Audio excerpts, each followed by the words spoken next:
વિદ્યાર્થી મિત્રો, ધોરણ 11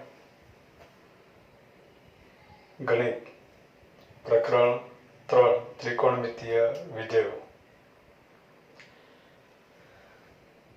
મિત્રો, ત્રિકોણમિતીય વિધેયનો ઘણો જ અગત્યનો કન્સેપ્ટ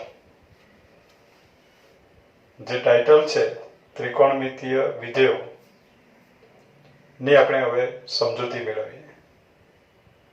અત્યાર સુધી 10મા ધોરણમાં તમે અભ્યાસ કર્યો ત્યારે શીખીને આવ્યા કે સાઇન, કોસ, ટેન, કોટ, સેક અને કોસેક.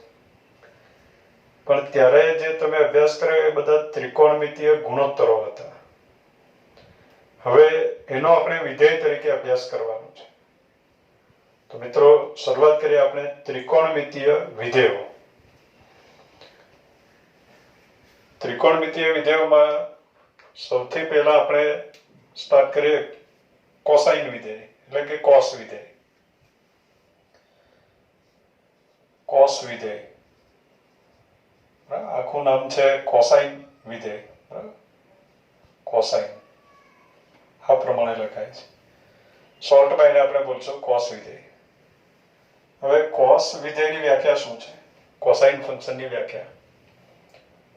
તો મિત્રો, વિધેય લખવું છે એટલે વિધેયનો પ્રદેશ લખવો પડે, સહપ્રદેશ લખવો પડે, અને પ્રદેશના પ્રત્યેક સભ્યની ઇમેજ, કાં તો પ્રત્યેક સભ્યની ઇમેજ લખી આપો, કાં તો પ્રત્યેક સભ્યની ઇમેજ મેળવવાનું સૂત્ર લખો.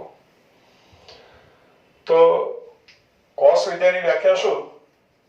કોસ ફ્રોમ, આ વિધેયનું નામ છે કોસ, જેમ આપણે એફ લખીએ, જી લખીએ. વિધેયનું નામ આગળ આવ્યું, એફ પ્લસ જી પણ કીધું આપણે, સરવાળા વિધેયને.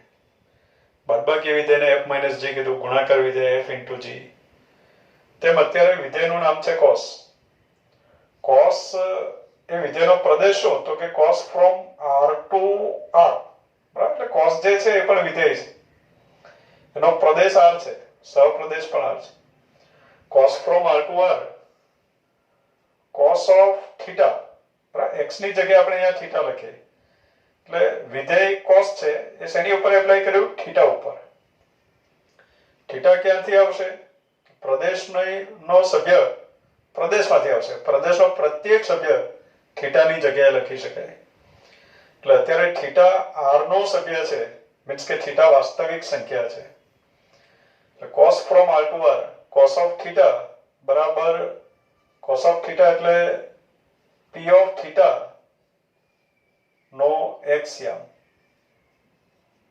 આ પ્રમાણે કોસાઇન વિધેયની વ્યાખ્યા છે. Cos from R to R, cos of theta બરાબર પી ઓફ થીટા નો એક્સિયમ. કોસ વિધેય છે, એનો પ્રદેશ આર છે, એનો સહપ્રદેશ આર છે. આરના દરેક સભ્ય ઉપર કોસ વિધેય એપ્લાય કરી શકાય. આરના દરેક સભ્યને થીટા કીધું છે, એની ઉપર કોસ એપ્લાય કરો તો આપણને મળે પી ઓફ થીટા નો એક્સિયમ. તો મિત્રો, અહીંયા પી ઓફ થીટા નો એક્સિયમ, પી ઓફ થીટા શું છે? તો પી ઓફ થીટા એટલે થીટાને સંગત એકમ વર્તુળ પરનું બિંદુ. બરાબર? આ પ્રમાણે લખાય, થીટાને સંગત એકમ વર્તુળ પરનું બિંદુ.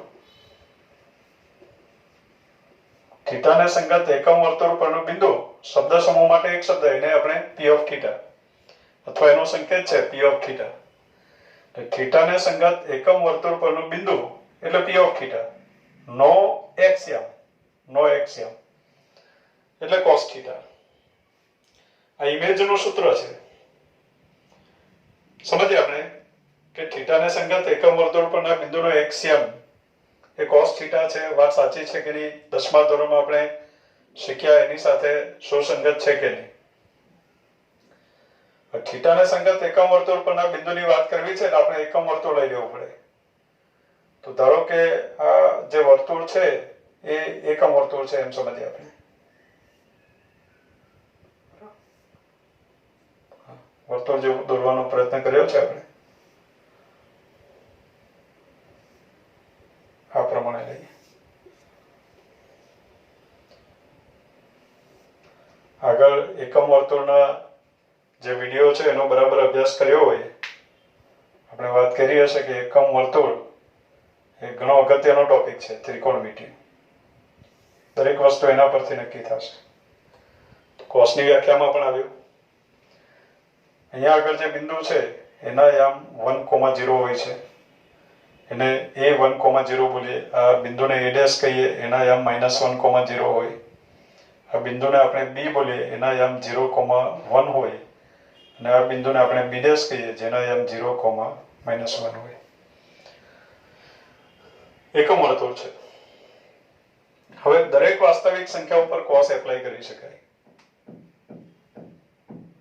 વાસ્તવિક સંખ્યાનો r નો સભ્યને આપણે થીટા કીધું. દાખલા તરીકે આ જે બિંદુ છે ત્યાં આગળ થીટા બરાબર 0 છે. બિંદુ A આગળ. તો મિત્રો A બિંદુ આગળ થીટા બરાબર 0 હોય. તો મિત્રો બિંદુ A આગળ થીટા બરાબર 0 છે. બિંદુ A ને 0 ને સંગત બિંદુ પણ કહેવાય. બિંદુ A ને 0 ને સંગત બિંદુ એમ પણ કહેવાય. તો 0 ને સંગત બિંદુ છે. દાખલા તરીકે આપણને cos 0 જોઈતો હોય, બરાબર? r ના દરેક સભ્યો પર cos એપ્લાય કરી શકાય. તો cos 0 મેળવવું હોય તો વ્યાખ્યા પ્રમાણે શું લખાય? 0 ને સંગત એકમ વર્તુળ પરના બિંદુનો એક્સયામ. 0 ને સંગત એકમ વર્તુળ પરનું બિંદુ એટલે P of 0 નો એક્સયામ. તો મિત્રો આપણને ખબર છે P of 0 ના યામ કયા છે? P of 0 ના યામ 1,0 છે. અને એનો એક્સયામ 1 છે તો cos 0 બરાબર આવશે 1. તો મિત્રો 10મા ધોરણમાં તમે શીખીને આવ્યા કે cos 0 નું મૂલ્ય 1 છે. તો અત્યારે પણ આપણને cos 0 નું મૂલ્ય 1 મળ્યું. મિત્રો આપણને cos 0 is 1 મળ્યું. હવે આ જે બિંદુ છે બિંદુ B, એને આપણે કહીએ π/2 ને સંગત બિંદુ. બરાબર? π/2 ને સંગત બિંદુ. આ જે બિંદુ છે ને ઉગમ બિંદુ સાથે જોડી દઉં અને આ x અક્ષ સાથેનો ખૂણો લઈએ તો એ 90 અંશ થાય. 90 અંશને રેડિયનમાં કહેવાય π/2. આ ચાપની લંબાઈ π/2 એકમ હોય. માટે આ જે બિંદુ છે એને π/2 રેડિયન કહેવાય. આ જે બિંદુ છે એને P of π/2 કહેવાય. અને આ ખૂણાનું રેડિયનમાં π/2 છે એમ કહેવાય. તો હવે મિત્રો P of π/2 ને સંગત બિંદુ. π/2 એટલે અંશમાં આપણે 90 અંશ એવું બોલીએ. તો π/2 ને સંગત બિંદુ B છે. હવે π/2 જે છે એ પણ r નો સભ્ય છે, વાસ્તવિક સંખ્યા છે. એટલે એની ઉપર આપણે cos એપ્લાય કરીએ તો આપણને મળે cos π/2. cos π/2 એટલે π/2 ને સંગત બિંદુનો એક્સયામ. π/2 ને સંગત બિંદુ એટલે P of π/2 અને P of π/2 નો એક્સયામ. તો P of π/2 એટલે જ બિંદુ B, અને બિંદુ B નો એક્સયામ 0 છે એટલે આપણને મળ્યું cos π/2 બરાબર 0. તો મિત્રો હવે cos 0 બરાબર 1 છે, cos π/2 બરાબર 0. π/2 ને આપણે 90 ડિગ્રી પણ બોલીએ. એટલે 10મા ધોરણમાં તમે શીખીને આવ્યા કે cos 90 degree is equal to 0. cos π/2 is 0. આગળ સમજીએ કે આ જે a' છે અહીંયા આગળ સંખ્યા કઈ આવે? તો આ ચાપની લંબાઈ પાઈ છે. તો અહીંયા આગળ જે સંખ્યા આવે એને આપણે પાઈ બોલીએ. આ બિંદુને સંગત સંખ્યા પાઈ. અથવા આ બિંદુ કોને સંગત છે? તો પાઈ ને સંગત છે. માટે એને P of પાઈ કહેવાય. હવે P of પાઈ છે, આપણે cos પાઈ મેળવીએ. પાઈ પણ વાસ્તવિક સંખ્યા છે એટલે એની ઉપર પણ cos એપ્લાય કરી શકાય. તો cos પાઈ બરાબર P of પાઈ નો એક્સયામ. P of પાઈ નો એક્સયામ. P of પાઈ એટલે A' બિંદુ અને એનો એક્સયામ એટલે -1. એટલે મિત્રો આપણને મળ્યું cos પાઈ is -1. એટલે અત્યાર સુધી મિત્રો 10મા ધોરણમાં તમે શીખીને આવ્યા કે sin cos ના મૂલ્યો ધન સંખ્યા જ આવે નહીં. હવે cos પાઈ બરાબર, પાઈ એટલે 180 અંશ. તો cos 180 અંશનું મૂલ્ય -1 થયું. એટલે એના મૂલ્યો ઋણ પણ આવે છે. એટલે cos pi is equal to -1 એવું આપણને મળ્યું. હવે મિત્રો નક્કી કરવા B' આગળ કઈ સંખ્યા આવે? તો કે આ જે ચાપની લંબાઈ છે 1π/2, 2π/2, 3π/2. એટલે આ 3π/2 ચાપની લંબાઈ છે. તો આ બિંદુને આપણે 3π/2 ને સંગત પણ કહીએ, સંગત બિંદુ પણ કહીએ. તો 3π/2 ને સંગત બિંદુ કયું છે? તો કે B'. તો આપણે cos 3π/2 મેળવીએ. 3π/2 વાસ્તવિક સંખ્યા છે એટલે એની ઉપર cos એપ્લાય કરી શકાય. હવે એની ઉપર cos એપ્લાય કરો એટલે cos 3π/2 બરાબર 3π/2 ને સંગત બિંદુ એટલે p of 3π/2 નો એક્સ્યામ. તો p of 3π/2 no એક્સ્યામ, p of 3π/2 એટલે બિદેશ, અને બિદેશના યામ છે 0, -1 અને એમાંથી x યામ છે 0. એટલે હવેથી આપણને મળ્યો cos 3π/2 બરાબર 0. હવે વર્તુળ ફરીને આપણે આખો વર્તુળ ફરીને પાછા અહીંયા જ આવીએ તો અહીંયા આગળ જે સંખ્યા મળે એને 2π બોલીએ આપણે. તો આ 2π ને સંગત બિંદુ પણ છે. આપણે જનરલી અહીંયા મિત્રો આગળના વિડિયોમાં આપણે એવી પણ વાત કરી છે કે અહીંયા p of 2k π આવે. k ની કિંમત મૂક્યા કરો એટલે અહીંયાની સંગત સંખ્યા આપણને મળ્યા કરે. k બરાબર 0 લો એટલે p of 0, 1 લો તો p of 2π, -1 લો તો p of -2π પણ આ જગ્યાએ જ આવે. તો હવે આખું વર્તુળ ફરો તો આ p of 2π પણ આ જગ્યાએ છે. p of 2π તો આપણે cos 2π મેળવીએ. 2π પણ વાસ્તવિક સંખ્યા છે, એની ઉપર cos એપ્લાય કરીએ તો cos 2π બરાબર p of 2π, 2π ને સંગત બિંદુનો એક્સ્યામ. 2π ને સંગત બિંદુ એટલે a અને a નો એક્સ્યામ 1 છે. તો આપણે કહી શકીએ કે cos 2π = 1. એટલે એ પ્રમાણે આપણને cos ની કિંમતો મળે. એટલે હવે ધ્યાનમાં રાખજો મિત્રો કે આ જે બિંદુઓ છે એના એક્સ્યામ ને આપણે cos θ કહેવું. હવે આ જે બિંદુ છે એનો એક્સ્યામ એટલે cos θ, પણ આ જગ્યાએ θ કયો છે તો કે 0 અથવા 2π અથવા 4π અથવા 6π. એટલે અહીંયા બેકી પાય આવે બધા.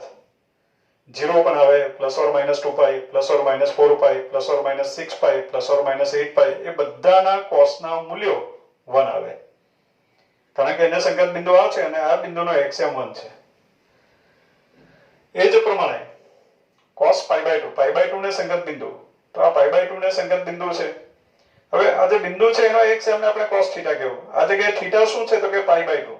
ખરેખર આ જગ્યાએ બધા જ θ જાણવા હોય તો એનું સૂત્ર છે આપણી પાસે કે p of 4k + 1 π/2 આ પ્રમાણે આવે. 4k + 1 π/2.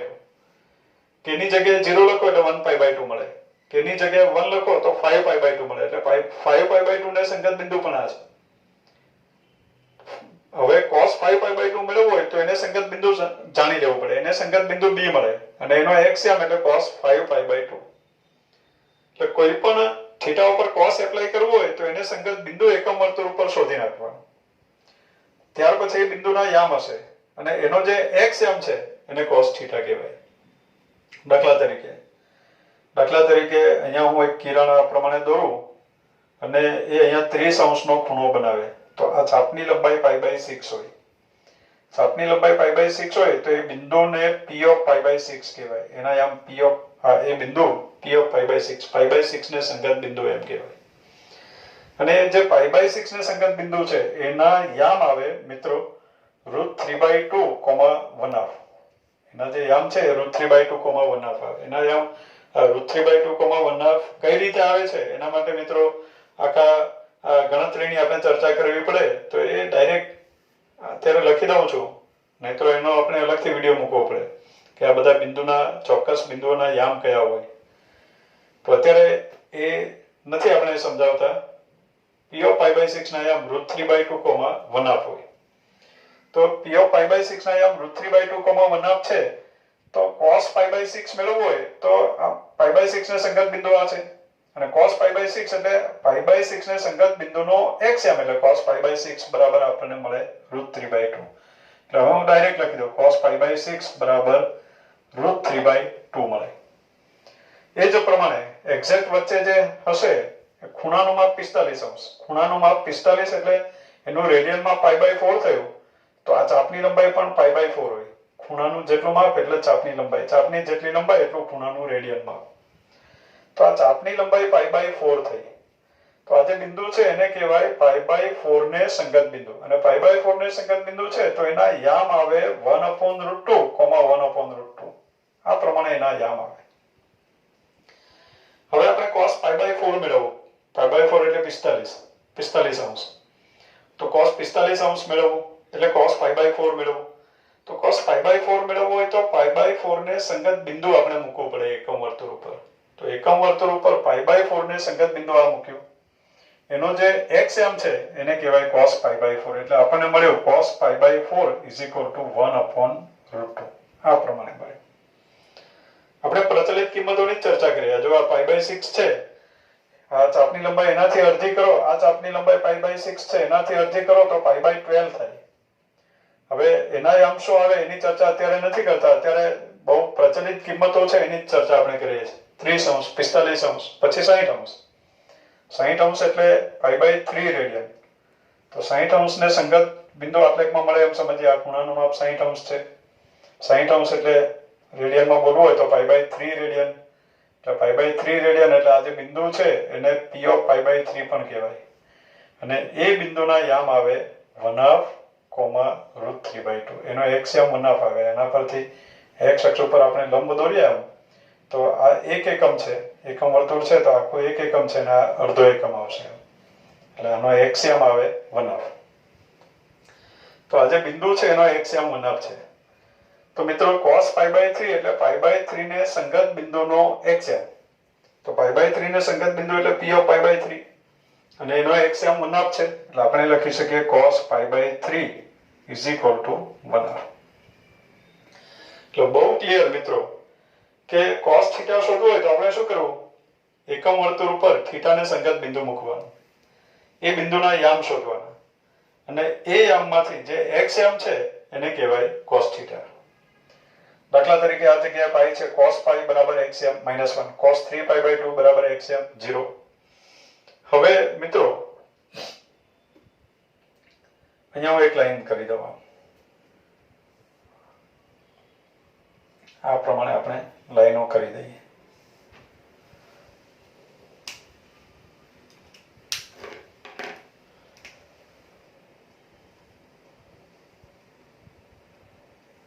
આ પ્રમાણે લાઈન કરી દઉં. અહીંયા છે એમ સમજો, અહીંયા છેડે છે એમ સમજો. હવે આ જે લાઈનો છે આડી લાઈનો આપણે કરી છે, સમક્ષ સીધી જ રેખાઓ મૂકી છે એમ કહેવાય. તો આ જે ખૂણો છે આ ચાપની લંબાઈ π/6 છે. તો અહીંયા પણ આ ચાપની લંબાઈ પણ π/6 જ હોય. પણ આપણે તો અહીંયાથી અહીંયા સુધીના ચાપની લંબાઈ માપી છે. તો આ ચાપની લંબાઈ, આ આખા ચાપની લંબાઈ a થી a' સુધીના ચાપની લંબાઈ π થાય. એમાંથી આ π/6 છે. તો a થી આ જે બિંદુ છે ત્યાં સુધીના ચાપની લંબાઈ, આ આખા ચાપની લંબાઈ π અને આ π/6 છે. તો π કરતા π/6 જેટલું ઓછું છે એમ કહેવાય. એટલે આ જે બિંદુ છે એને કહેવાય π - π/6. કયું બિંદુ છે? π - π/6 ને સંગત બિંદુ. અને π - π/6 એટલે 5π/6. એટલે p of 5π/6 છે. તો p of 5π/6 છે. એના યામ શું આવે? તો કે અહીંયા જે યામ છે તે જ યામ મળે, પણ આ બીજા ચરણનું બિંદુ છે એટલે એનો x યામ નેગેટિવ હોય અને y યામ પોઝિટિવ હોય. એટલે આ જે બિંદુ છે એના યામ આવે -√3/2, 1/2. હવે p of 5π/6 એના યામ -√3/2, 1/2 આવ્યા. તો આપણે લખવું હોય cos 5π/6. અહીંયા લખું છું cos 5π/6 બરાબર cos 5π/6 એટલે 5π/6 ને સંગત બિંદુનો x યામ. તો 5π/6 ને સંગત બિંદુનો x યામ આવ્યો -√3/2. એટલે આ પ્રમાણે cos 5π/6 ની વેલ્યુ મળે. દાખલા તરીકે આ જે બિંદુ છે, આ બિંદુના યામ, આ જે બિંદુ છે કોને સંગત છે? તો અહીંયા સુધીના ચાપની લંબાઈ π/4 છે. તો આ ચાપની લંબાઈ પણ π/4 છે. તો a થી આ બિંદુ સુધીના ચાપની લંબાઈ, આખું ચાપ બરાબર અહીંયા સુધીના ચાપની લંબાઈ π છે, એમાંથી π/4 કાઢી નાખીએ એટલે આ a થી આ જે બિંદુ છે ત્યાં સુધીના ચાપની લંબાઈ થાય p of π માંથી π/4 કાઢી નાખો, π માંથી π/4 કાઢી નાખો એટલે આપણને 3π/4 મળે. p of 3π/4. તો p of 3π/4 ના યામ શું હોય?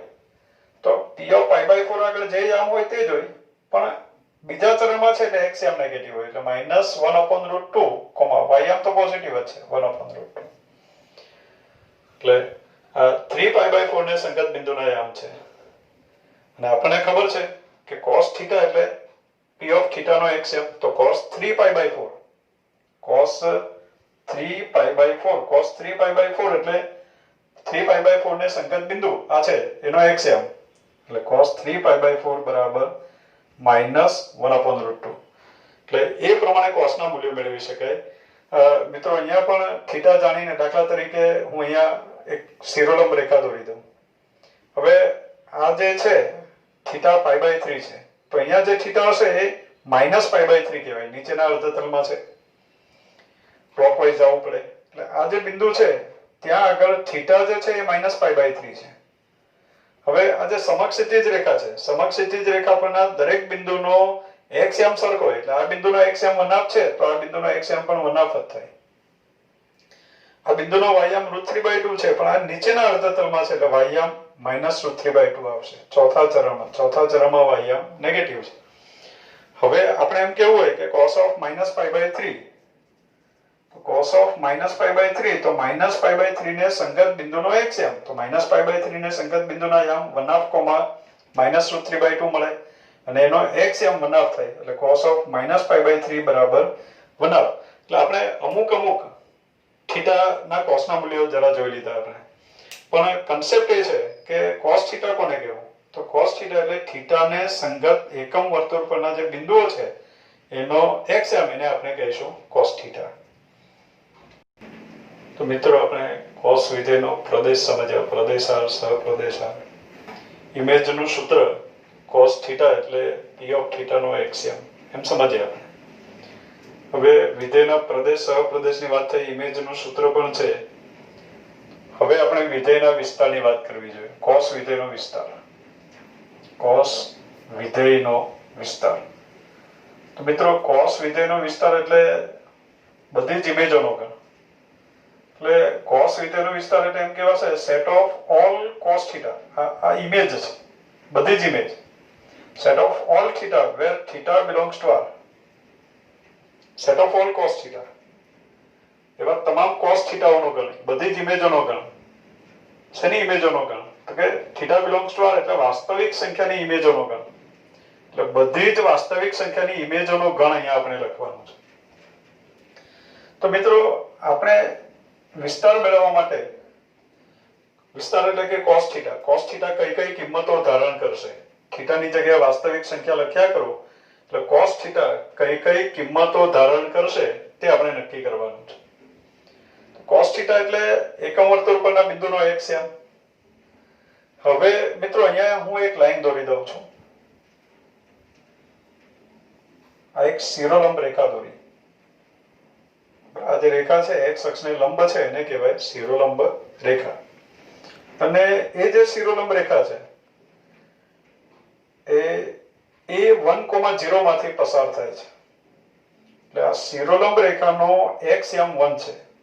તો આ જે રેખા છે એનું સમીકરણ કહેવાય x = 1.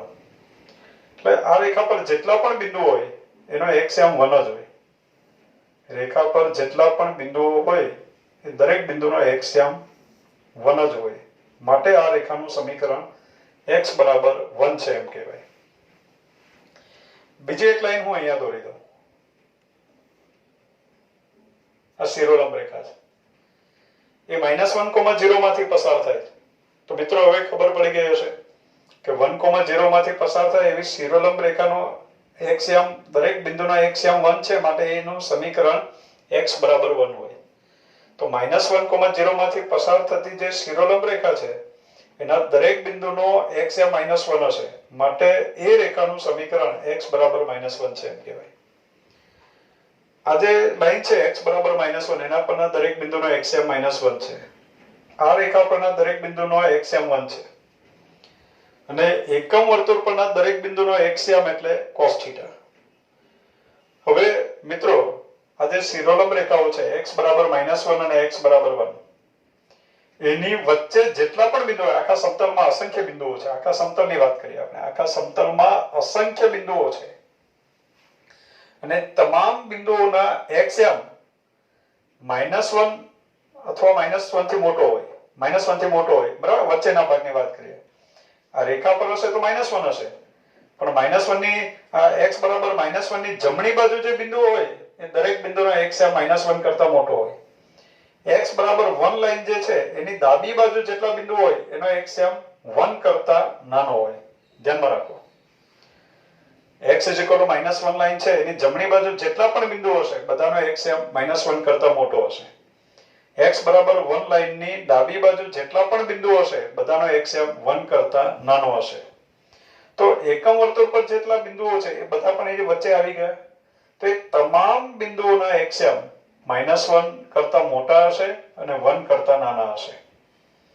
જો કે આ પણ એકમ વર્તુળ પરનું બિંદુ છે એટલે આ જે બિંદુ છે એનો એક્સએમ તો કે એ બિંદુનો એક્સએમ -1 છે. બિંદુ એનો એક્સએમ 1 છે.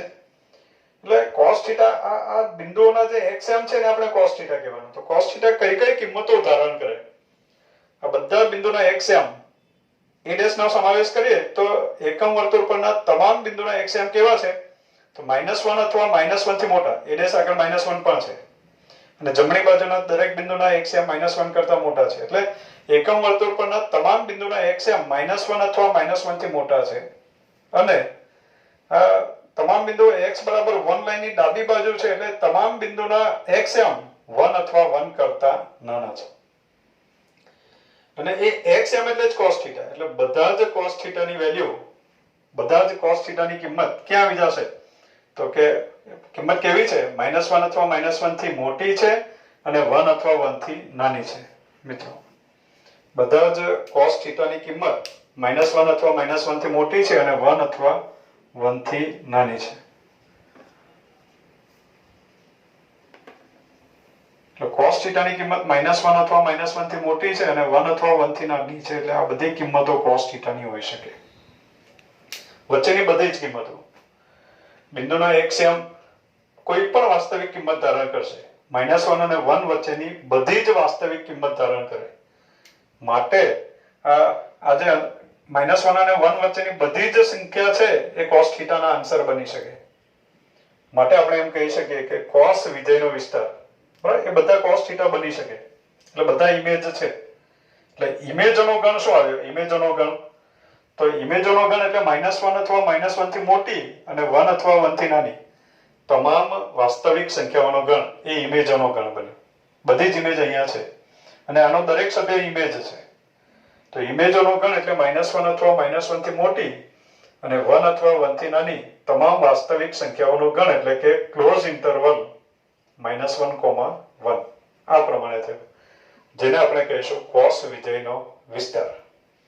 એટલે મિત્રો cos વિધેય છે, પ્રદેશ સહપ્રદેશની વાત તો થઈ જ ગઈ. હવે આપણે ધ્યાનમાં રાખશું કે cos વિધેયનો વિસ્તાર ક્લોઝ ઇન્ટરવલ -1 to 1 છે. એટલે cos વિધેયનો વિસ્તાર આવ્યો. મિત્રો એના પરથી કોઈ પર આપણે cos θ ને અસમતા સ્વરૂપે લખવાની જરૂર પડે.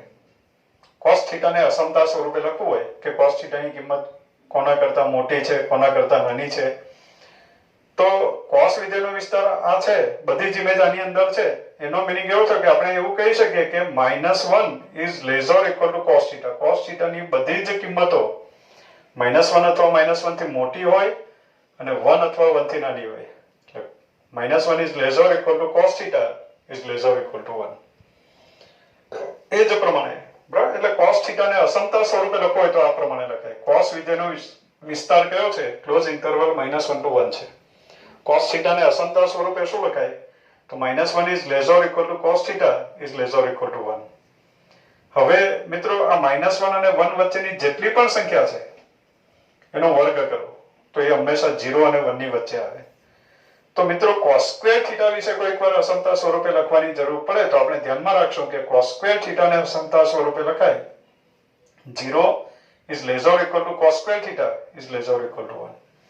તો cos² θ ને અસમતા સ્વરૂપે આ પ્રમાણે લખાય 0 is less or equal to cos² θ is less or equal to 1. આ cos θ ની બધી જ કિંમત છે, -1 અથવા -1 થી મોટી, 1 અથવા 1 થી નાની. તો -1 અને 1 વચ્ચેની જેટલી પણ સંખ્યા છે એનો માનાંક લો તો એનો માનાંક 0 અને 1 ની વચ્ચે આવી જાય. 0 અને 1 વચ્ચેની જે સંખ્યા છે એનો માનાંક તેનું તે જ આવે. 0.1 નું માનાંક 0.1, 0.2 નું માનાંક 0.2. એટલે 0 અને 1 વચ્ચે જેટલી પણ સંખ્યા છે એનું માનાંક તેનું તે જ આવે. અને -1 અને 0 વચ્ચે જેટલી પણ સંખ્યા છે એનું માનાંક 0 અને 1 ની વચ્ચે આવી જાય. -0.1 નું માનાંક 0.1, -0.2 નું માનાંક 0.2. એટલે આપણને લાસ્ટ બધા જ આન્સરો ક્યાં મળશે? 0 અને 1 ની વચ્ચે મળે. 0 પણ મળે અને 1 પણ મળે, કેમ કે -1 નું માનાંક પણ 1 છે, 1 નું માનાંક પણ 1 છે. એટલે માનાંકમાં cos θ ના માનાંકનું મૂલ્ય ક્યાં મળે? તો cos θ ના માનાંકનું મૂલ્ય 0 અથવા 0 થી મોટું મળે અને 1 અથવા 1 થી નાનું મળે. એટલે આ બધી બાબતો આપણે ધ્યાનમાં રાખશું કે cos વિધેયનો વિસ્તાર શું છે? ક્લોઝ ઇન્ટરવલ -1 to 1 છે. એને અસમતા સ્વરૂપે શું લખાય? તો કે -1 is less or equal to cos theta is less or equal to 1. cos square theta ને અસમતા સ્વરૂપે શું લખાય? 0 is less or equal to cos square theta is less or equal to 1. અને modulus of cos theta ને અસમતા સ્વરૂપે શું લખાય? તો 0 is less or equal to modulus of cos theta is less or equal to 1. એ પ્રમાણે લખી શકાય. Next હવે મિત્રો વિધેયના વિસ્તાર પછી cos વિધેયના શૂન્યોના ગણની વાત કરીએ. વિધેયના શૂન્યનો ગણ કોને કહેવાય? તો મિત્રો વિધેય પ્રકરણમાં આપણે જ્યારે વિધેયોની બેઝિક ક્રિયાઓ સમજ્યા ત્યારે શૂન્યના ગણની ચર્ચા કરી. વિધેયના શૂન્ય કોને કહેવું? તો એવી સંખ્યા કે જેની ઉપર f એપ્લાય કરો અને 0 આવે એને વિધેયના શૂન્ય કહેવાય. એવા x ને, 0 ને નહીં, 0 તો 0 છે જ, પણ x ને વિધેયનું શૂન્ય કહેવાય. જેની ઉપર વિધેય એપ્લાય કરો અને ઇમેજ 0 મળે એને વિધેયનું શૂન્ય કહેવાય. અને એવા તમામ સભ્યોનો જે ગણ બનાવી દો તો શૂન્યનો ગણ થઈ ગયો. x ને શૂન્ય કહેવાય, શૂન્યને ગણમાં મૂકી દો. એક જ શૂન્ય, કોઈ પણ વિધેયને એક જ શૂન્ય હોય એવું જરૂરી નથી. જેટલા પણ શૂન્ય મળે બધા શૂન્યને ગણમાં મૂકી દો એટલે એને કહેવાય વિધેયના શૂન્યનો ગણ. તો cos વિધેયના શૂન્યનો ગણ વ્યાખ્યા પ્રમાણે વિધેય f ના શૂન્યનો ગણ એટલે સેટ ઓફ ઓલ x, એવા તમામ x નો ગણ જેની ઉપર f એપ્લાય કરવાથી 0 આવે એને કહેવાય વિધેય f ના શૂન્યનો ગણ. તો cos વિધેયના શૂન્યનો ગણ કોને કહીશું આપણે? તો cos વિધેયના શૂન્યનો ગણ બરાબર સેટ ઓફ ઓલ થીટા, એવા તમામ થીટાઓનો ગણ કે જેની ઉપર cos એપ્લાય કરવાથી 0 આવે. મિત્રો cos વિધેયના શૂન્યનો ગણ એટલે સેટ ઓફ ઓલ થીટા, એવા તમામ થીટાઓનો ગણ કે જેની ઉપર cos એપ્લાય કરવાથી 0 આવે. એટલે set of all theta where cos theta is equal to 0. હવે મિત્રો શૂન્ય શોધવા હોય તો આપણે એવા તમામ થીટા શોધી નાખવા પડે કે જેની ઉપર cos એપ્લાય કરવાથી 0 આવે છે. તો એના માટે આપણે cos theta બરાબર 0 લઈ લઈએ. cos theta બરાબર 0, cos theta બરાબર 0 એવા તમામ થીટા શોધવા કે જેથી cos theta બરાબર 0 થાય, શરતનું પાલન થાય એવા અજ્ઞાત શોધવા હોય તો શરત આપણે લઈ લેવી પડે. તો cos theta બરાબર 0 લઈ લઈએ. હવે cos theta બરાબર 0 હોય તો cos theta એટલે p of theta નો એક્સિયમ, p of theta નો એક્સિયમ બરાબર 0. એટલે એકમ વર્તુળ પરના બિંદુનો એક્સિયમ બરાબર 0. હવે એકમ વર્તુળ પર એવા કયા બિંદુ છે કે જેના એક્સિયમ 0 છે? તો કે બિંદુ બિંદુ B અને બિંદુ B', બંનેના એક્સિયમ 0 છે. એટલે p of theta નો એક્સિયમ બરાબર 0 હોય એવા બિંદુ કયા છે? B અને B'. એટલે p of theta એટલે બિંદુ, એટલે p of theta શું છે? તો કે B અને B'. અને ત્યાં આગળ કૌંસમાં જે સંખ્યા લખીએ છે એ થીટા છે. તો આમાં થીટા કોણ છે? તો કે થીટા બરાબર અહીંયા π/2 છે, બરાબર, π/2. પછી ત્યાર પછી અહીંયા આવશે 5π/2, કેમ કે આ π/2 છે. પછી આપણે આખું વર્તુળ આમ ફરીને આવવું પડે. વર્તુળ ફરીએ એટલે એમાં ચાપની લંબાઈ 2π નો ઉમેરો થાય. એટલે π/2 માં 2π વધારી દો, 2π ઉમેરી દો એટલે 5π/2 બને. એટલે π/2 5π/2 આના પછીની સંખ્યા આવે. અને p of 5π/2 પણ કહેવાય. કે બધા આપણે સંગત બિંદુઓ જ્યારે સમજીએ એકમ વર્તુળ ભાગ 2 તો એમાં આ બધો કન્સેપ્ટ આપણે સમજાવ્યો છે. તો અહીંયા p of 5π/2 પણ આવે. ત્યાર પછી આવે p of 9π/2 એટલે 9π/2 આવે. ત્યાર પછી 9 ને 4 13, 2π ઉમેરો એટલે 4π/2 ઉમેરો. 9π/2 માં 4π/2 ઉમેરો એટલે 13π/2. એ પ્રમાણે અનંત સુધી આવે. આ બધે થીટાની કિંમત છે. કૌંસમાં જે લખીએ છે એ બધા થીટા છે.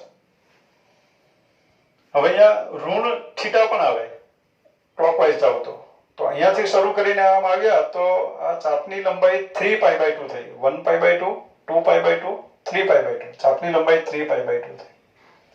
તો અહીંયા આગળ ક્લોકવાઇઝ ગયા માટે આ જે બિંદુ છે એને -3π/2 ને સંગત બિંદુ કહેવાય. એટલે અહીંયા ઋણ સંખ્યા પણ આવે. અને ઋણ સંખ્યા કઈ આવે? તો કે -3π/2, પછી -7π/2, બરાબર, -7π/2. કેમ કે -3π/2 પછી પાછા અહીંયા આવવા માટે આખું વર્તુળ ફરવું પડે અને ક્લોકવાઇઝ વર્તુળ ફર્યા એટલે 2π બાદ કરવું પડે. તો -3π/2 માંથી 2π બાદ કરો એટલે -7π/2 મળે. એ જ પ્રમાણે -11π/2 -15π/2 એ બધી કિંમતો અહીંયા આવશે. આ જગ્યાએ થીટાની કિંમતો અહીંયા જનરલ સ્વરૂપ પણ મેં લખ્યું છે. આમાં k ની કિંમત મૂક્યા કરો એટલે આ બધી કિંમતો આપણને મળ્યા કરે. હવે આ જગ્યાએ પણ cos θ 0 છે કારણ કે આ બિંદુનો એક્સિયમ પણ 0 છે. એટલે થીટા અહીંયા જે થીટા છે એ પણ લખવો પડે. p ઓફ પછી કૌંસમાં જે લખ્યા છે એ બધા થીટા છે. તો અહીંયા જે થીટા છે એ લખીએ તો એ થીટા કયા છે તો કે +3π/2. તો આમાં હું પ્લસ કરી દઉં, નવેસરથી લખતો નથી. +3π/2 પછી આવશે આખું વર્તુળ ફરીને તો +7/2 આવશે. એટલે અહીંયા હું પ્લસ કરી દઉં. +11/2 આવશે, +15/2. એટલે આ બધી કિંમતો થીટાની હોઈ શકે. cos θ = 0 એટલે એક્સિયમ 0. તો આ બધા થીટા લખાય. હવે મિત્રો ક્લોકવાઇઝ આમ આવીએ તો π/2 ચાપની લંબાઈ π/2 થઈ, પણ ક્લોકવાઇઝ આવ્યા એટલે આ જે બિંદુ છે એને -π/2 ને સંગત બિંદુ પણ કહેવાય.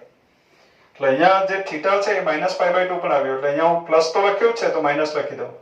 એ જ પ્રમાણે અહીંયા જ આવશે -5π/2. એ જ પ્રમાણે -9π/2 પણ આવશે. એ જ પ્રમાણે -13π/2 પણ આવશે. એટલે આ બધા થીટા આ બે જગ્યાએ હોય. હવે આ જે બધા થીટા છે એને સામાન્ય સ્વરૂપ આપી દેવું છે કેમ કે અસંખ્ય થીટા છે. તો બધા માટે એક સૂત્ર બનાવી દઈએ. તો મિત્રો અહીંયા બરાબર સમજો, ±1π/2 બરાબર સમજો, ±1π/2. π/2 તો છે જ. ±1π/2 ±3π/2 ±5π/2. એક એક છોડીને બોલું છું. ±1π/2 ±3π/2 ±5π/2 ±7π/2 ±9π/2 ±11π/2 ±13π/2. મીન્સ કે એકી સંખ્યા ગુણ્યા π/2 બધી એકી સંખ્યા +or -1 +or -3 +or -5 +or -7 એકી સંખ્યા અને એની સાથે ગુણાકારમાં π/2. અને એકી સંખ્યા એનું સામાન્ય સૂત્ર છે 2k + 1 અથવા 2k - 1 પણ લખાય. બરાબર, k ને પૂર્ણાંક તરીકે લઈ લો તો એને 2 વડે ગુણો તો બેકી સંખ્યા મળે. એમાં 1 ઉમેરો એટલે એકી સંખ્યા થઈ જાય. એટલે આ એકી સંખ્યાનું સૂત્ર છે 2k + 1 અથવા 2k - 1 અને એને π/2 સાથે ગુણી નાખીએ. k belongs to z આ પ્રમાણે લખી દઈએ તો આ બધા થીટા મળે. દાખલા તરીકે k = 0 લખો તો 0 + 1 એટલે 1 થયો, 1π/2 આવ્યો. k ની જગ્યાએ 1 લખો તો 2 + 1 એટલે 3, 3π/2 આવ્યો છે. -1 લખો તો -2 + 1 એટલે -1 થયો, -1 × π/2 એટલે -π/2 આવ્યો. એટલે આને કે આમાં k ની કિંમત મૂક્યા કરો એટલે આ બધા થીટા આપણને મળ્યા કરે. અથવા તો એને બીજી રીતે આમ પણ લખાય 2k - 1π/2 where k belongs to z એમ પણ લખાય. આ પણ એકી સંખ્યાનું સૂત્ર છે. એટલે હવે થીટાની કિંમત મળી ગઈ. થીટાની જગ્યાએ પાછી લખી દઉં. માટે cos વિધેયના શૂન્યનો ગણ, cos વિધેયના શૂન્યનો ગણ. cos વિધેયના શૂન્યનો ગણ કયો થયો તો કે થીટાની જગ્યાએ લખી દઈએ આપણે 2k - 1π/2 where k belongs to z અને કહેવાય cos વિધેયના શૂન્યનો ગણ. હવે મિત્રો આ cos વિધેયના શૂન્યનો ગણ છે. બધા શૂન્યો અંદર આવી ગયા. k ની કિંમત મૂક્યા કરો એટલે આ બધા શૂન્યો આપણને મળ્યા કરે. એટલે એને કહેવાય cos વિધેયના શૂન્યનો ગણ. હવે મિત્રો આપણને જ્યારે પણ એમ કહેવામાં આવે કે cos θ = 0 છે. cos θ = 0 હોય તો આ બધા થીટા હોઈ શકે. તો આપણે થીટા વિશે લખવું હોય તો cos θ = 0 જ્યારે પણ દેખાય એટલે તરત જ લખાઈ જવું જોઈએ θ = 2k + 1π/2. અસંખ્ય થીટા મળે કે જેથી cos θ = 0 થાય. તો એવા થીટા વિશે શું લખાય તો કે θ = 2k + 1π/2 થાય. 2k + 1π/2 અથવા 2k - 1π/2. હું +1 અહીંયા લખી દઉં છું. 2k + 1π/2 where k belongs to z આમ લખાય. એટલે હવે જ્યારે પણ આપણને દેખાય કશે પણ કે cos θ = 0 એટલે નેક્સ્ટ સ્ટેપમાં લખાઈ જવું જોઈએ કે θ = 2k + 1π/2 where k belongs to z. એટલે બહુ અગત્યનું પરિણામ છે. અને કહેવાય cos વિધેયના શૂન્યનો ગણ. એટલે આ દરેક સેન્ટેન્સ યાદ રાખવાના છે મિત્રો. નેક્સ્ટ હવે મિત્રો આપણે આગળનો વિધેય સમજીએ. આગળનું વિધેય સાઇન વિધેય, SINE સાઇન, શોર્ટમાં આપણે SIN સાઇન પણ બોલીએ. Sine from R to R, બરાબર. સાઇન વિધેયનો પ્રદેશ R છે, સાઇન વિધેયનો સહપ્રદેશ પણ R છે. Sine from R to R, sine of theta, બરાબર. થીટા R નો સભ્ય છે એની પર સાઇન એપ્લાય કરીએ તો સાઇન ઓફ થીટા બરાબર થીટાને સંગત બિંદુ એટલે P ઓફ થીટાનો વાય. સાઇન ઓફ થીટા એટલે થીટાને સંગત બિંદુ એને સંકેતમાં કહેવાય P ઓફ થીટા, એનો વાય. એટલે આ મિત્રો સાઇન વિધેયની વ્યાખ્યા છે. સાઇનનો પ્રદેશ R છે, સાઇનનો સહપ્રદેશ પણ R છે, અને કોઈ પણ વાસ્તવિક સંખ્યા પર સાઇન એપ્લાય કરો તો એ વાસ્તવિક સંખ્યાને સંગત એકમ વર્તુળ પરનું બિંદુનો વાયામ, બિંદુનો જે વાયામ છે એને આપણે સાઇન થીટા કહેવાનું છે. દાખલા તરીકે આપણી પાસે આ કોસની જે આકૃતિ છે સમજાવ્યું ત્યારે દોરી રેડી છે અત્યારે, તો આપણે સાઇનના અમુક મૂલ્યો મેળવી લઈએ. દાખલા તરીકે સાઇન 0 મેળવવો છે તો સાઇન 0 એટલે P ઓફ 0 નો વાયામ. P ઓફ 0 એટલે ખબર છે હવે, P ઓફ 0 ઇઝ A, અને A નો વાયામ, એના યામ 1,0 છે, અને 1,0 માં વાયામ 0 છે એટલે સાઇન 0 ઇઝ 0. તો 10મા ધોરણમાં મિત્રો તમે જોઈને આવ્યા હશો કે સાઇન 0 નું મૂલ્ય 0 આવે. એ જ પ્રમાણે સાઇન π/6, હવે સાઇન π/6 એટલે π/6 ને સંગત એકમ વર્તુળ પરના બિંદુનો વાયામ. તો π/6 ને સંગત એકમ વર્તુળ પરનું બિંદુ આ છે, એના યામ √3/2, 1/2 છે. તો sin π/6 બરાબર 1/2. π/6 એટલે 30°. તો મિત્રો શીખીને આવ્યા છો તમે કે sin 30° બરાબર 1/2 થાય. દાખલા તરીકે sin π/4 મેળવવો હોય, π/4 એટલે 45°. તો π/4 ને સંગત બિંદુ શોધવું પડે, અને એના યામ અને એમાંથી જે વાયામ છે એ sin θ કહેવાય, sin π/4 કહેવાશે. તો sin π/4 બરાબર 1/√2 આવે. એ જ પ્રમાણે sin π/3, sin π/3 એટલે π/3 ને સંગત એકમ વર્તુળ પરના બિંદુનો વાયામ. તો આ π/3 ને સંગત બિંદુ છે, એનો વાયામ √3/2 છે, તો sin π/3 is √3/2. એ પ્રમાણે આપણે કહીએ છીએ sin π/3 એટલે 60°. તમે 10મા ધોરણમાં જે મૂલ્યો લગભગ ગોખ્યા છે તેની સાથે આને સરખામણી કરી શકો. cos sin 60° બરાબર √3/2. હવે sin π/2 એટલે π/2 ને સંગત એકમ વર્તુળ પરના બિંદુનો વાયામ. π/2 ને સંગત બિંદુ એટલે b નો વાયામ 1 છે એટલે sin π/2 is 1. એટલે આ પ્રમાણે sin ના મૂલ્યો મળે.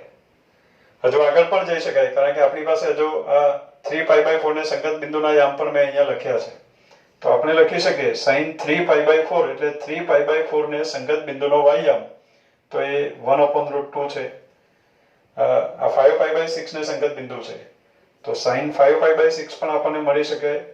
sin 5π/6, તો 5π/6 ને સંગત બિંદુનો વાયામ એટલે 1/. મિત્રો બધા જ sin ના મૂલ્યો મળી શકે. આ તો આપણી પાસે તૈયાર છે યામ, એટલા માટે. દાખલા તરીકે sin π એટલે π ને સંગત બિંદુનો વાયામ, π ને સંગત બિંદુ એટલે a' અને a' નો વાયામ એટલે 0, sin π બરાબર 0. sin 3π/2, ધારો કે sin 3π/2 ની વાત કરવી છે, તો 3π/2 ને સંગત બિંદુ એટલે b' અને એનો વાયામ, તો એનો વાયામ છે -1, એટલે sin 3π/2 is -1. એટલે sin નું મૂલ્ય નેગેટિવ પણ મળે. દાખલા તરીકે અહીંયા આપણે લખ્યું sin of P of -π/3, તો sin -π/3 નું મૂલ્ય શોધવું છે એમ સમજો. તો sin -π/3 એટલે P of -π/3 ને સંગત બિંદુ, P of -π/3 નો વાયામ, -π/3 ને સંગત બિંદુ એટલે P of -π/3 નો વાયામ, તો -√3/2. એ પ્રમાણે મળે. દાખલા તરીકે આખું વર્તુળ ફરીને પાછા અહીંયા આવીએ તો P of 2π ને સંગત બિંદુ પણ એ જ છે, તો sin 2π, તો sin 2π બરાબર આ જે બિંદુ છે 10 એનો વાયામ એટલે 0, sin 2π બરાબર 0. એ પ્રમાણે આપણને sin ના મૂલ્યો મળે. એટલે મિત્રો sin θ એટલે sin θ મેળવવો હોય તો આપણે શું કરવું પડે, તો θ ને સંગત એકમ વર્તુળ ઉપર બિંદુ મૂકવું પડે, અને એ જે બિંદુ છે એનો વાયામ એને કહેવું પડે sin θ. એટલે ખાસ ધ્યાનમાં રાખો કે એકમ વર્તુળ પરના બિંદુનો x યામ એટલે cos θ, અને એકમ વર્તુળ પરના બિંદુનો વાયામ θ ને સંગત એકમ વર્તુળ પરના બિંદુનો વાયામ એટલે sin θ.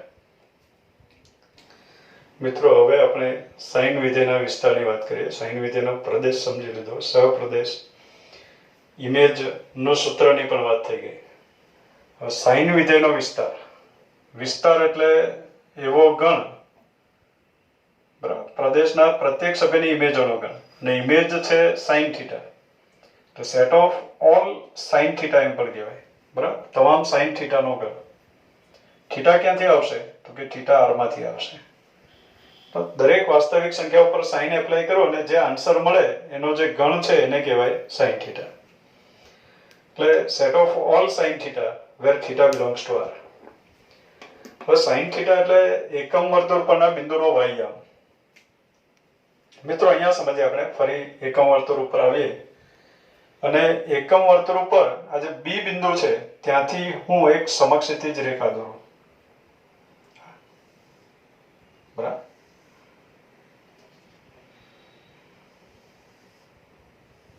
આ સમક્ષિતિજ રેખા આપણે દોરીએ.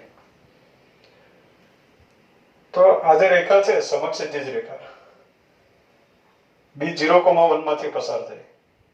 આ સમક્ષિતિજ રેખા પર જેટલા પણ બિંદુઓ હશે એ દરેક બિંદુનો વાયામ 1 જ હશે. એટલે આ જે રેખા છે એનું સમીકરણ થાય y બરાબર 1. આ રેખા પરના દરેક બિંદુનો વાયામ 1 થાય. આગળ વિધેયના આલેખમાં પણ આપણે વાત કરી છે કે y બરાબર અચળ એટલે સમક્ષિતિજ રેખા. એટલે એક લાઈન દોરી આપણે y 1. એ જ પ્રમાણે બીજી એક બિંદુ માંથી એક લાઈન દોરીએ સમક્ષિતિજ રેખા. આ પ્રમાણે દોરી શકાય. આ જે લાઈન છે એ y -1 લાઈન છે. y બરાબર -1 લાઈન. એટલે મિત્રો આ જે રેખા છે એના પરના દરેક બિંદુનો વાયામ -1 છે. નીચે જે રેખા દોરી છે એના દરેક પરના દરેક બિંદુનો વાયામ -1 છે. ઉપર જે સમક્ષિતિજ રેખા દોરી છે એના પરના દરેક બિંદુનો વાયામ 1 છે. તો વચ્ચે જે બિંદુઓ છે, તો વચ્ચે જેટલા પણ બિંદુઓ છે એ તમામ બિંદુના વાયામ -1 કરતા મોટા છે. ઉપર જાવ વાયામ વધે, -1 કરતા વધારે છે અને 1 કરતા નાના છે. બિંદુના વાયામની વાત છે. એકમ વર્તુળ ખરેખર આખા સમતલમાં જેટલા પણ બિંદુ હોય, y બરાબર -1 અને y બરાબર 1 બે લાઈનો છે, એની વચ્ચે જેટલા પણ બિંદુઓ છે, અસંખ્ય બિંદુઓ છે, એ તમામ બિંદુઓના વાયામ -1 કરતા મોટા હોય અને 1 કરતા નાના હોય. હવે આ જે બિંદુ છે એની પણ ગણતરી કરીએ, બી અને બી ની પણ. તો એકમ વર્તુળ પરના તમામ બિંદુના વાયામ વિશે એમ કહેવાશે કે એના વાયામ -1 અથવા -1 થી મોટા હોય અને 1 અથવા 1 થી નાના હોય. અને વાયામ એટલે જ sin θ. એટલે બધા જ sin θ ની કિંમત, એકમ વર્તુળ પરના બિંદુનો વાયામ એટલે sin θ. અને બધા જ sin θ ની કિંમત કેવી હશે? તો કે -1 અથવા -1 થી મોટી હોય અને 1 અથવા 1 થી નાની હોય. એટલે બધા જ sin θ ની કિંમત -1 અથવા -1 થી મોટી, 1 અથવા 1 થી નાની, તો બધા જ sin θ ની કિંમત ક્યાં આવશે? તો આ સંખ્યા રેખા ઉપર -1 અને 1 ની વચ્ચે આવશે. -1 પણ sin θ ની કિંમત હોઈ શકે, 1 પણ sin θ ની કિંમત હોઈ શકે. એટલે sin θ ની બધી જ કિંમત -1 અથવા -1 થી મોટી હોય અને 1 અથવા 1 થી નાની હોય. આ બધી કિંમતો sin θ ની હોય. sin θ આ બધી કિંમતો ધારણ કરે છે, માટે sin વિધેયનો વિસ્તાર, sin વિધેયનો વિસ્તાર બરાબર ક્લોઝ ઇન્ટરવલ -1 to 1. -1 અથવા -1 થી મોટી અને 1 અથવા 1 થી નાની તમામ વાસ્તવિક કિંમત sin θ ની હોઈ શકે. sin θ આમાંની દરેક કિંમત ધારણ કરી શકે, માટે એને કહેવાય sin વિધેયનો વિસ્તાર. તો મિત્રો આજે sin વિધેયનો વિસ્તાર લખ્યો એટલે કે sin θ ની બધી જ કિંમત -1 અથવા -1 થી મોટી હોય, 1 અથવા 1 થી નાની હોય. તો sin θ ને આપણે અસમતા સ્વરૂપે શું લખવું જોઈએ? તો -1 is less or equal to, એટલે આ બધા અસમતા સ્વરૂપને બધું મિત્રો આવડવું જોઈએ. એનો વારંવાર ઉપયોગ આવશે આગળ જતા. તો -1 is less or equal to sin θ is less or equal to 1. બધા જ sin θ ની વેલ્યુ -1 અથવા -1 થી મોટી હોય અને 1 અથવા 1 થી નાની હોય. એ જ પ્રમાણે હવે -1 અને 1 ની વચ્ચે છે તો એનો વર્ગ વિશે શું લખાય? તો cos થીટામાં આપણે સમજ્યા કે કિંમત -1 અથવા -1 થી મોટી 1 અથવા 1 થી નાની હોય તો તેનો વર્ગ 0 અથવા 0 થી મોટો થાય અને 1 અથવા 1 થી નાનો થાય. એના માનાંક વિશે શું કહેવાય? તો એનું માનાંક પણ 0 અથવા 0 થી મોટું હોય અને 1 અથવા 1 થી નાનું હોય. એટલે આ પ્રમાણે sin થીટાને અસમતા સ્વરૂપે લખાય, sin સ્ક્વેર થીટાને અસમતા સ્વરૂપે લખાય અને sin થીટાના મોડ્યુલસને પણ અસમતા સ્વરૂપે આ રીતે લખી શકાય. હવે મિત્રો આપણે sin વિધેયના શૂન્યોના ગણની વાત કરીએ. આગળ વાત કરી છે વિધેયના શૂન્યોનો ગણ કોને કહેવો? Set of all x where f of x બરાબર 0. એવા તમામ xનો ગણ કે જેની ઉપર f એપ્લાય કરવાથી 0 આવે. તો sin વિધેયના શૂન્યોનો ગણ એટલે એમ કહેવાશે કે set of all theta where sin theta બરાબર 0. એવા તમામ થીટાનો ગણ કે જેની ઉપર sin એપ્લાય કરવાથી 0 આવે. મિત્રો આપણે એવા તમામ થીટા શોધવા છે કે જેથી sin થીટા બરાબર 0 આવે. તો એના માટે આપણે sin થીટા બરાબર 0 લઈ લઈએ. હવે sin થીટા એટલે એકમ વર્તુળ પરનું બિંદુ p ઓફ થીટા. થીટાને સંગત એકમ વર્તુળ પરના બિંદુનો y બરાબર 0. હવે એકમ વર્તુળ ઉપર એવા કયા બિંદુઓ છે કે જેના y 0 આવે? તો મિત્રો a અને a' આ બે બિંદુઓ એવા છે કે જેના y 0. એના યમ 1 0 છે, a' ના યમ -1 0 છે. બંનેના y 0 છે. તો આપણે બંને જગ્યાએ જે થીટા છે તે લખવાનું છે. તો થીટા એટલે કૌંસમાં જે સંખ્યા લખી છે તે. તો અહીંયા આગળ આ એ બિંદુ આગળ બધા જ બેકી પાઈ આવે. 0 થી શરૂ કરીને બેકી પાઈ 0. +2π પણ અહીંયા જ આવે, -2π પણ અહીંયા આગળ જ આવે. એટલે ±2π એ જ પ્રમાણે એમાં 2π ઉમેરો, 2π બાદ કરો, ±4π, ±6π, ±8π. આ પ્રમાણે આપણો પેલો સંકેત બિંદુ વાળો જે વિડિયો છે આગળ વાત કરી છે એ પ્રમાણે. તો અહીંયા લખ્યું છે આપણે p of 2k પાઈ, બેકી પાઈ. 2k એટલે બેકી સંખ્યા, એને પાઈ વડે ગુણી નાખો. p of 2k પાઈ એવું લખ્યું છે. અને અહીંયા આગળ a' આગળ બધી એકી સંખ્યાઓ આવે. એકી પાઈ, એકી સંખ્યા ગુણ્યા પાઈ. ખાલી એકી સંખ્યા નહીં આવે, એકી સંખ્યા ગુણ્યા પાઈ. એટલે a' આગળ જે કૌંસમાં લખીએ છે થીટા એ શું આવે? પાઈ પણ અહીંયા જ આવશે અને -π પણ આ જગ્યાએ આવશે. તો a' આગળ જે સંખ્યાઓ છે એ લખીએ તો ±π એકી સંખ્યા ગુણ્યા પાઈ, ±3π, ±5π, ±7π એ પ્રમાણે મળે.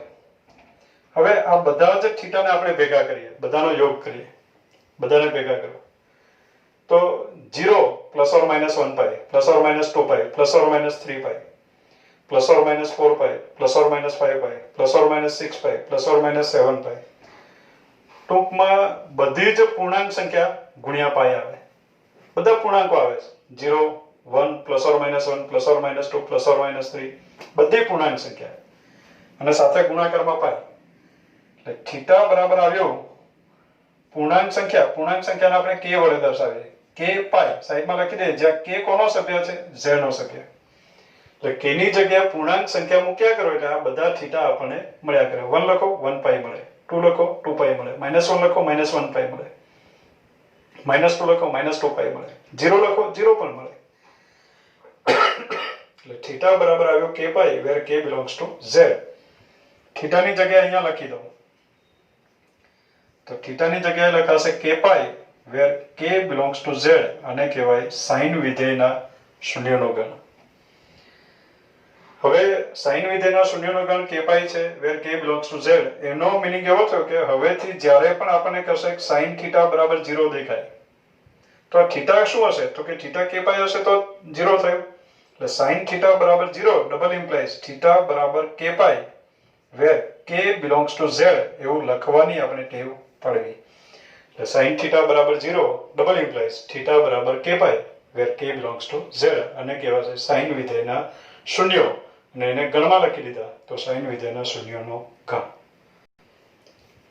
નેક્સ્ટ હવે મિત્રો આગળ સમજીએ આપણે. મિત્રો આપણે સમજ્યા કે sin from r to r, sin of theta એટલે p of theta નો y આમ, cos from r to r, cos of theta એટલે p of theta નો એક્સિયમ, થીટા ને સંગત એકમ વર્તુળ પરના બિંદુનો એક્સિયમ.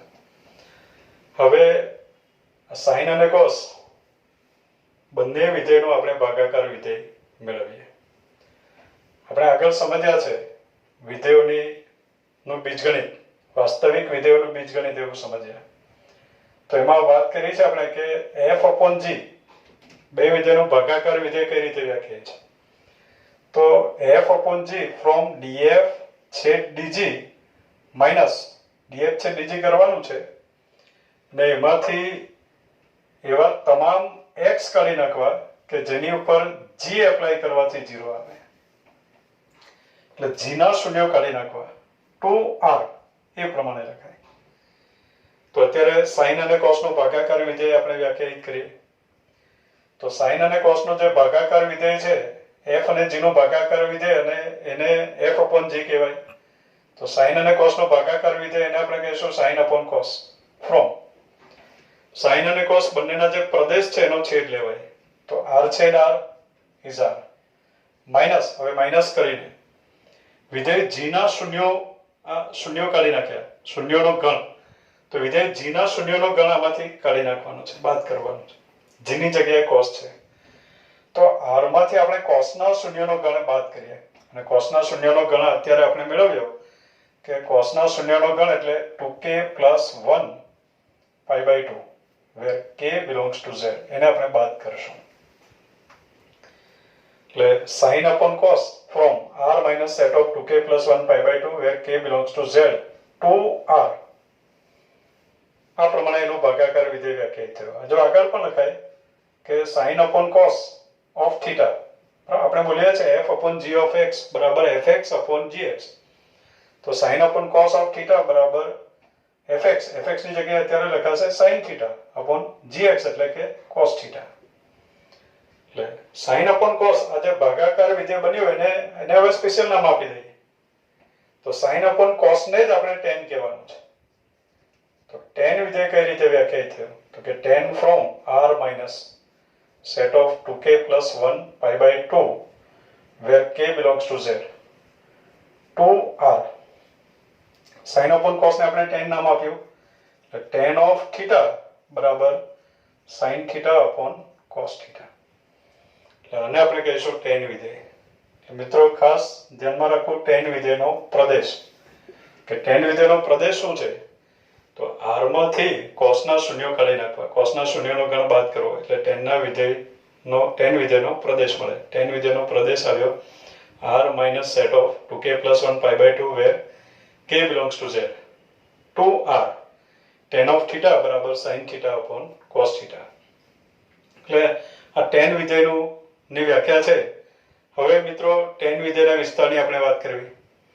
તો tan વિધેયના વિસ્તારની સમજૂતી મિત્રો ઘણી લાંબી છે એટલે અત્યારે એની ચર્ચા આપણે કરતા નથી. હું સ્વીકારી લેવાનું કહું છું તમને કે આપણે સ્વીકારી લઈશું કે tan વિધેયનો બરાબર જરૂર જણાય તો આપણે કોઈક વાર વિડીયો મૂકશું એનો પણ અત્યારે એ થિયરીની ચર્ચા નથી કરતા. આપણે સ્વીકારી લઈશું કે tan વિધેયનો વિસ્તાર r છે. બધી જ વાસ્તવિક સંખ્યા એના આન્સરમાં મળે. આ 0 અને 1 વચ્ચેની સંખ્યા છે, -1 અને 1 વચ્ચેની સંખ્યા છે, આ પણ -1 અને 1 વચ્ચેની સંખ્યા છે. ભાગાકાર લઈશું 0 નથી, આ 0 સિવાયની છે અને -1 અને 1 વચ્ચેની સંખ્યા છે.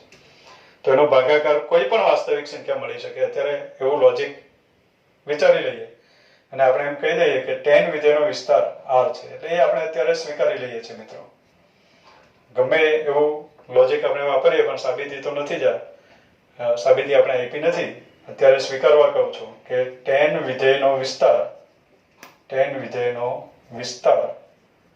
બરાબર r છે, એનો વિસ્તાર r છે. હવે tan વિધેયના શૂન્યના ગણની વાત કરવી. એટલે એનો મીનિંગ એવો થયો કે tan થીટા વિશે લખી શકાય tan થીટા કોઈ પણ વાસ્તવિક સંખ્યા હોઈ શકે. tan થીટા r નો સભ્ય છે કેમ કે એનો વિસ્તાર r છે. વિસ્તાર r છે એટલે બધી જ ઇમેજ r માં છે. એટલે tan theta belongs to r. હવે tan વિધેયના શૂન્યોના ગણની વાત કરવી.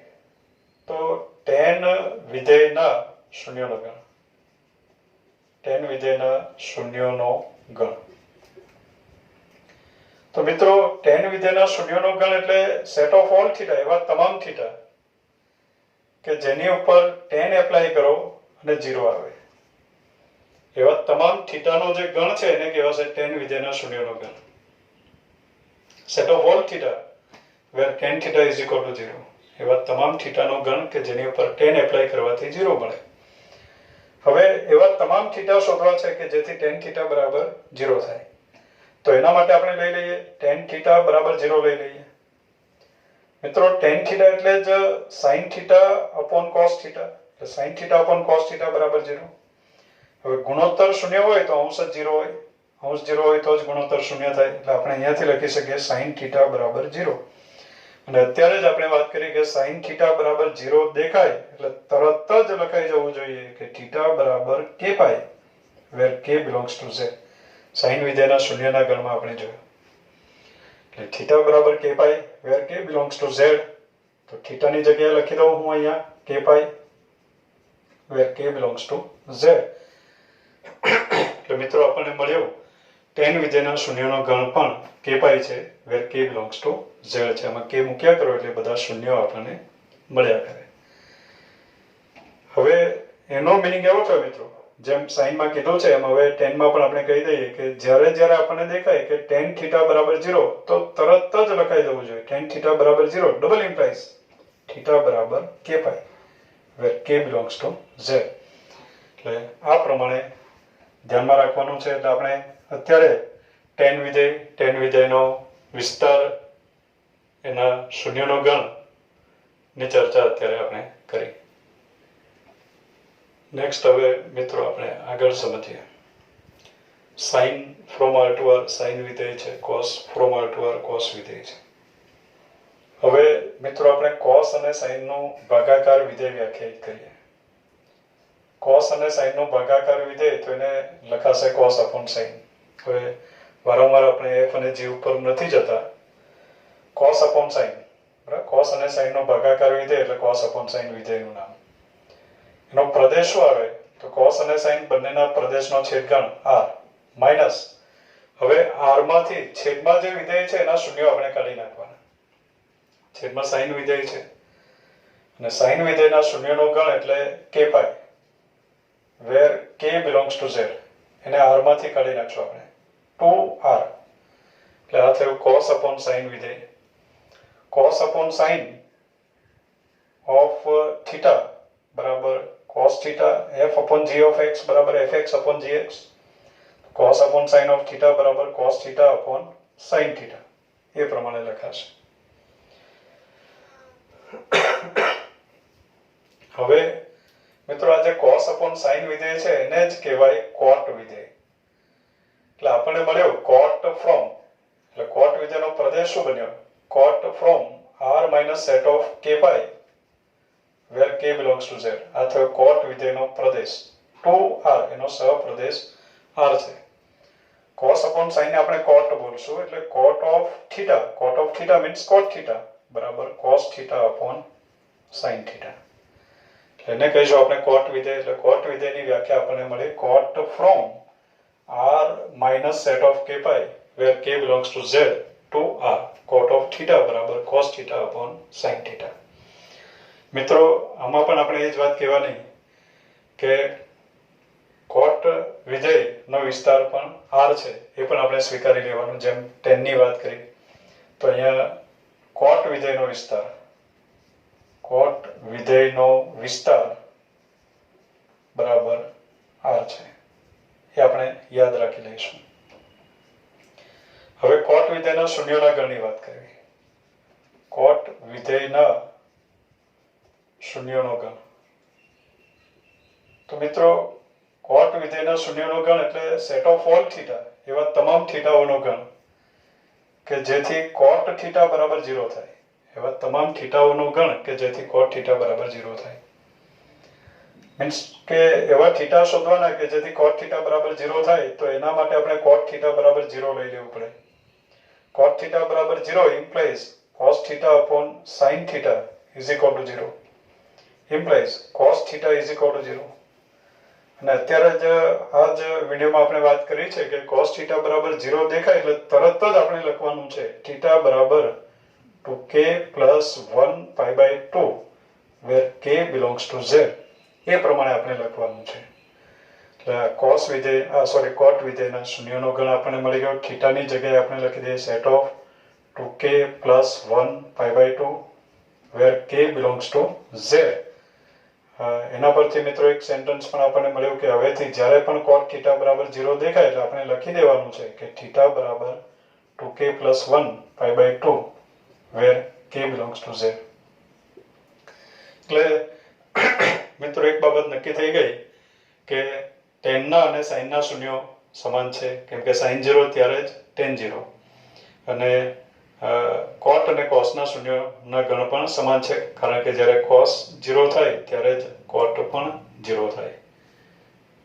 હવે મિત્રો આગળનું વિધેય આપણે સમજીએ. cos વિધેયનું જે વ્યસ્ત વિધેય છે એને આપણે sec વિધેય કહીશું. cos નું વ્યસ્ત એટલે કે 1/cos એને આપણે sec વિધેય કહીશું. તો 1/cos લખ્યું છે તો એનો પ્રદેશ શું આવે તો કે r માંથી cos ના શૂન્ય આપણે કાઢી નાખવાના હોય અને cos ના શૂન્યો છે 2k plus 1 pi by 2 where k belongs to z. એને કાઢી નાખો અને સહપ્રદેશ લઈ લો r 1/cos of θ બરાબર 1/cos θ. તો આ જે વિધેય છે એને આપણે sec વિધેય કહીશું. જ્યાં જ્યાં 1/cos દેખાય છે ત્યાંથી આપણે લખી દઈએ sec. એટલે આપણને મળ્યો sec from r minus set of 2k plus 1 pi by 2 where k belongs to z to r. 1/cos is sec of θ બરાબર 1/cos θ. એટલે આ જે વિધેય છે એને આપણે કહીશું sec વિધેય. હવે મિત્રો sec વિધેયના વિસ્તાર વિશે જાણવું છે એટલે sec વિધેયનો વિસ્તાર sec નો વિસ્તાર એટલે તમામ sec થીટાઓનો ગણ set of all sec θ where θ belongs to r minus એ પ્રમાણે આવ્યું. એટલે sec ના પ્રદેશના સભ્યો લેવા છે એટલે d sec એવું લખી દઉં છું. આખો ગણ લખવો પડે આપણે. તો sec નો વિસ્તાર એટલે set of all sec θ એવા તમામ sec થીટાઓનો ગણ. આપણે મિત્રો sec θ ની કિંમતો કઈ કઈ હોઈ શકે, sec θ કઈ કઈ કિંમતો ધારણ કરી શકે તે હવે જાણવું છે. તો મિત્રો sec θ એટલે 1/cos θ 1/cos θ અને cos θ કઈ કઈ કિંમતો ધારણ કરી શકે તો કે cos θ -1 અથવા -1 થી મોટી અને 1 અથવા 1 થી નાની કિંમતો ધારણ કરી શકે. કારણ કે cos વિધેયનો વિસ્તાર ક્લોઝ ઇન્ટરવલ -1 to 1 છે. પણ જ્યારે આપણે sec ની વાત કરતા હોઈએ ત્યારે cos θ 0 નથી એટલે cos θ ની કિંમત 0 નથી એટલે અહીંયાથી આપણે 0 ને કાઢી નાખીએ. એટલે આટલી કિંમતો cos θ ધારણ કરશે -1 અથવા -1 થી મોટી અને 0 થી નાની, 0 થી મોટી અને 1 થી નાની, 1 પણ હોઈ શકે. તો આ બધી કિંમતો cos θ ધારણ કરશે. એટલે cos θ માટે આપણે આમ લખી શકીએ જ્યારે sec ની વાત કરતા હોય ત્યારે કે -1 is less or equal to cos θ is less than 0 છે. બરાબર અને 0 is less than cos θ is less or equal to 1 છે. જ્યારે sec ની વાત કરતા હોય ત્યારે cos θ -1 અથવા -1 થી મોટો અને 0 થી નાનો હોય અથવા cos θ 0 અથવા 0 થી મોટો હોય અને 1 અથવા 1 થી નાનો હોય, 0 ના હોય, 0 નો સમાવેશ નથી કરવો. હવે મિત્રો અહીંયા વ્યસ્ત લઈએ આપણે. તો -1 અને 0 અને 0 વચ્ચે જેટલી પણ સંખ્યા છે એના વ્યસ્ત કરો તો એ -1 અથવા -1 થી નાના મળે. -1 અથવા -1 થી મોટી અને 0 કરતા નાની તમામ વાસ્તવિક સંખ્યાના વ્યસ્ત મળે -1 અથવા -1 થી નાના. દાખલા તરીકે -1 આપ છે તો એનો વ્યસ્ત -2 મળે. -1/4 છે તો એનો વ્યસ્ત -4 મળે. એટલે -1 અથવા -1 થી નાની સંખ્યા મળે વ્યસ્ત લેવાથી. એટલે 1/cos θ ની બધી જ કિંમતો -1 અથવા -1 થી નાની આવે. એ જ પ્રમાણે 0 થી મોટી અને 1 અથવા 1 થી નાની તમામ વાસ્તવિક સંખ્યાનો વ્યસ્ત કરો તો 1 અથવા 1 થી મોટી સંખ્યા મળે. 1/2 નો વ્યસ્ત 2, 1/4 નો વ્યસ્ત 4, તો અહીંયાથી આપણે એમ કહી શકીએ કે 1 cos θ ની વેલ્યુ 1 અથવા 1 થી મોટી છે.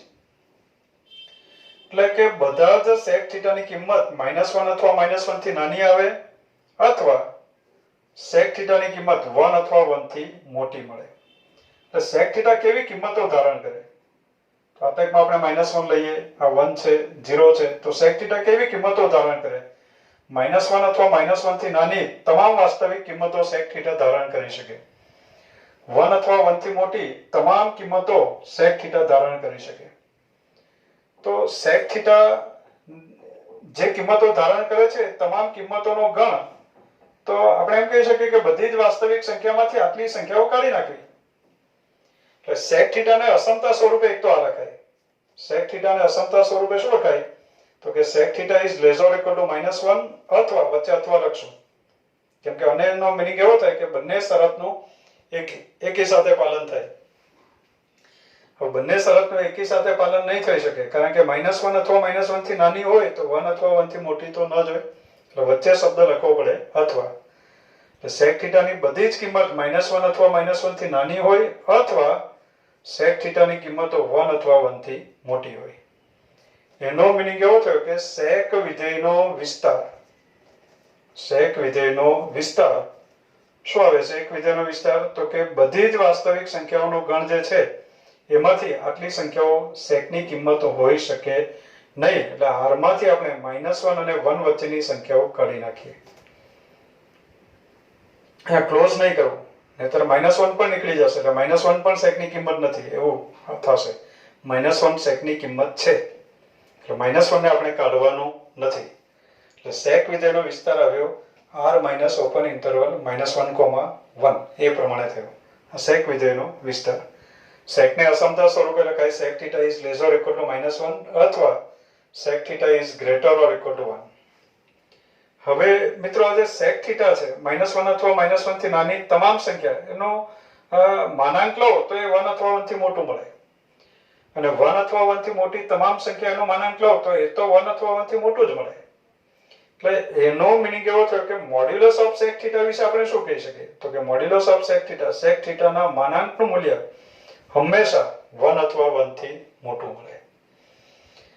એટલે modulus of sec θ is greater or equal to 1, એ પ્રમાણે થાય. હવે મિત્રો એ જ પ્રમાણે આપણે સમજી લઈએ cosec વિધેયની વાત કરીએ. તો હું ડાયરેક્ટ લખી દઉં છું અહીંયા cosec. cosec વિધેયનો પ્રદેશ શું થશે? તો કે cosec વિધેયનો Pradesh cosec from r minus cosec એટલે 1/sin.